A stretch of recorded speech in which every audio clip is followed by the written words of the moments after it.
સુરતના કામરેજમાં પતિ પત્ની દ્વારા પોલીસની ટીમ પર હુમલો કરવામાં આવ્યો।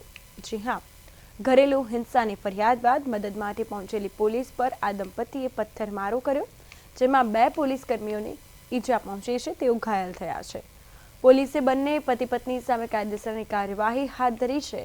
કામરેજના શેખપુરમાં આવેલી હરિદર્શન સોસાયટીમાં રહેતા કરણ કોઈ કામ ધંધો કરતા ન હોય અને દારૂનું વ્યસન કરતા હોય તેમનાથી કંટાળી ગયેલા તેમના પત્ની વિલાસબેને મદદ માટે 112 જનરક્ષક હેલ્પલાઇન નંબર પર ફોન કર્યો હતો। વિલાસબેન કહેતા પોલીસ સાદા ડ્રેસમાં આવી અને ગાડી સોસાયટીની બહાર પાર્ક કરી હતી, ત્યારે વિલાસબેન અને તેમના પતિ પોલીસ સાથે ઝઘડો કરવા લાગ્યા।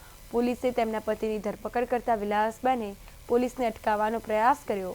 બંને પતિ પત્નીએ પોલીસની ગાડીમાં પણ તોડફોડ કરી, જેને લઈને પોલીસે બંનેની ધરપકડ કરી અને કાયદેસરની કાર્યવાહી શરૂ કરી છે। આ બંને જણાએ પોલીસની સાથે મુલાકાત થયા પછી અચાનક જ આ કિરણ વિલાસબેન અને હસબન્ડ કરણે પોલીસ સાથે ઝપાઝપી અને મારામારી કરવાનું શરૂ કરી દીધું।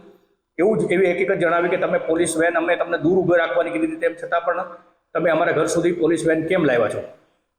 આ હકીકતની જે પોલીસ સાથેની ઝપાઝપી અને ત્યાર પછી બંને ખૂબ જ ઉશ્કેરાઈ ગયેલા।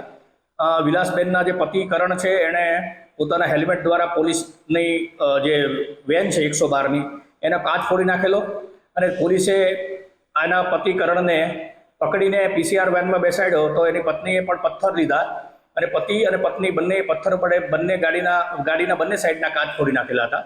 પોલીસ ઉપર હુમલો કરેલો હતો।